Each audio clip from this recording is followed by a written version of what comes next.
Günümüzdə artıq bizim mineral və vitamin ehtiyacımız qidalardan ödənmir, qidalar yetərli gəlmir bu mövzuda.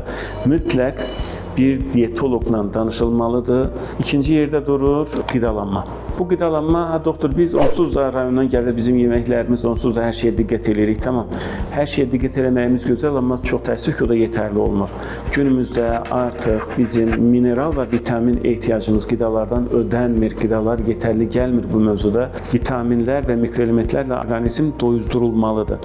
Əgər D vitamini əksikliyi varsa, D vitamini, fol turşusu, sink, B12 nə varsa, harda bir əksiklik varsa, bunlar toparlanıb doldurulmalıdır. Çünki orqanizmin fəaliyyətinin davamı üçün bunların hamısına ehtiyac var. Əgər bədəndə bunların hər hansı birində əksiklik olarsa, immunitet istədiyimiz formada formalaşmayacaq, istədiyimiz şəkildə formalaşmayacaq. Bununla yanaşı mütləq qidalar, yəni bizim rasionda hər şey olmalıdır. Mən ət yemirəm, mən ancaq yaşlılıq yeyirəm, mən çörək yemirəm.